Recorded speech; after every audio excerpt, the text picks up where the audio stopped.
Every car gets towed tonight. I am the law here. Brenda waves her clipboard wildly. I step onto the sidewalk. This is a public street. You control nothing. She flashes a plastic badge. The city authorized me. Officer Ramirez exits his car. Ma'am, that's impersonating an officer. His hand rests on his duty belt. Drop the badge. Now. The evening air was warm, and neighbors had parked their cars along both sides of Maple Ridge Lane.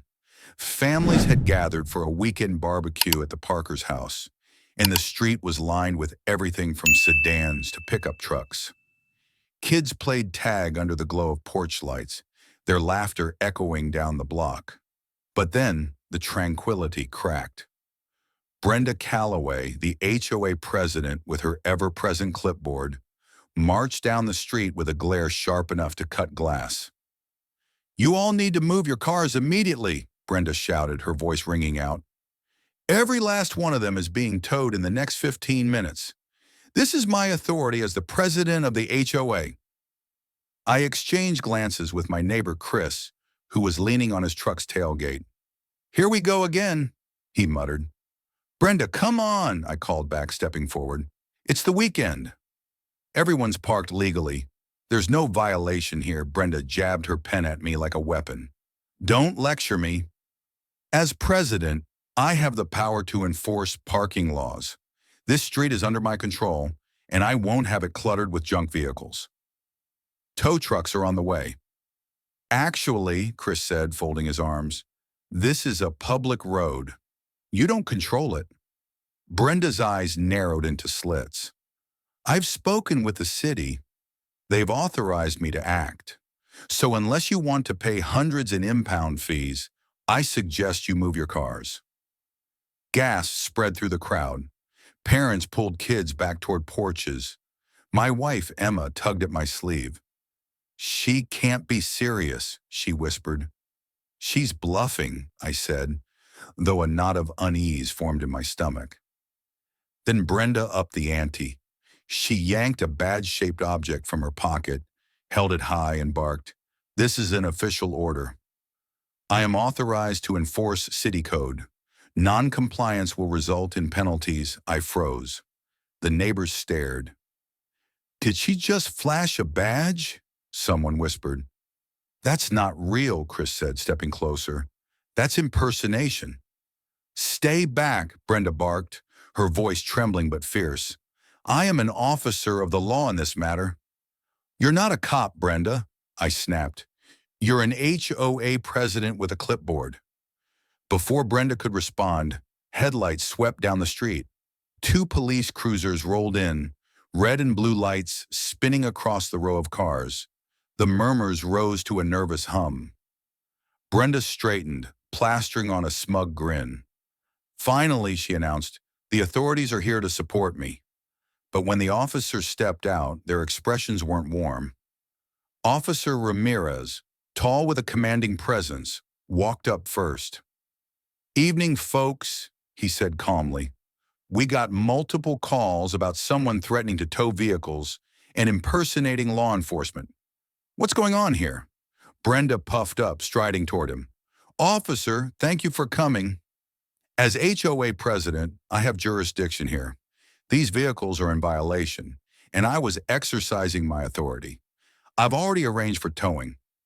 She flashed the badge-like item again. The second officer, a younger woman named Officer Lee, immediately frowned.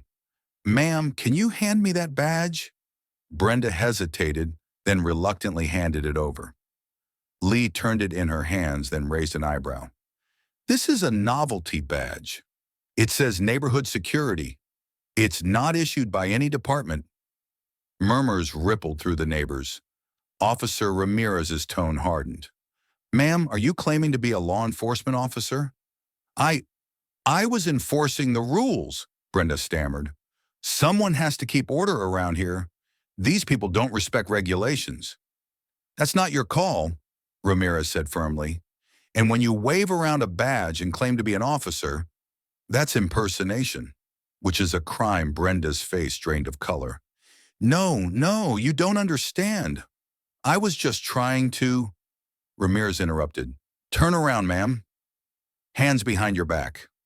The crowd gasped as Officer Lee pulled out handcuffs. Brenda's eyes widened in panic. You can't do this. I'm the HOA president. Ramirez's voice was steady. You're under arrest for impersonating a law enforcement officer. You have the right to remain silent. No, this is outrageous, Brenda shrieked, struggling as the cuffs clicked around her wrists. You're making a mistake. They're the criminals, not me. Neighbors began pulling out phones recording the scene. The once terrifying HOA president was now being led toward the cruiser, shouting protests that no one took seriously. Chris leaned toward me, whispering, Guess she won't be calling tow trucks anymore. Emma gripped my hand. I can't believe it finally caught up with her. Brenda thrashed one last time, yelling, I'll have your cars gone by tomorrow. You'll all regret this. But the cruiser door shut, muffling her threats. The officers turned to the crowd. Folks, Ramirez said, you're fine to park here tonight. There are no violations. We'll file the report and forward it to the DA's office. Applause broke out across the street. Neighbors cheered, kids clapped, and a palpable wave of relief rolled through Maple Ridge Lane. After the cruisers drove off, Chris raised a soda can like a toast. To freedom from Brenda, he shouted, and laughter rippled around. But the aftermath wasn't without drama. The next week, the HOA board called an emergency meeting. Brenda, of course, was absent. She was facing criminal charges and had been temporarily removed from her position. The board vice president, a nervous man named Greg, tried to smooth things over. We'd like to assure everyone that Brenda acted without authorization, Greg said, clearing his throat. The HOA never sanctioned her actions, nor do we condone impersonating law enforcement. Convenient excuse, someone muttered from the back. Chris stood up. With all due respect, you all let her run wild for years. She fined people for grass length, threatened families over decorations, and now she's pretending to be a cop? Enough is enough. We need accountability, applause rang out. I found myself standing too. I second that. We need leadership that works with us, not against us. Under pressure, the board announced Brenda's permanent removal. A special election would be held, giving the neighborhood a chance to choose new leadership. Word spread quickly. For the first time in years, people felt empowered. At barbecues, on porches, and at block meetings, neighbors talked about fairness, transparency, and reclaiming their community spirit. As for Brenda, rumors swirled. Some said she moved in with her sister while awaiting trial. Others claimed she was still plotting revenge from afar. But her grip on Maple Ridge Lane was broken. One evening a month later, I walked with Emma past the rows of parked cars lining our street. Families laughed, kids played, and not a single soul worried about tow trucks or bogus badges. Feels different now, Emma said softly. Better, I replied, like we finally got our street back. Chris waved from his porch, holding up a beer. Here's to life without Brenda, he called. We all laughed, knowing that the fear and intimidation she once wielded had lost its power. Maple Ridge Lane had learned that a community united is stronger than any one person's abuse of authority.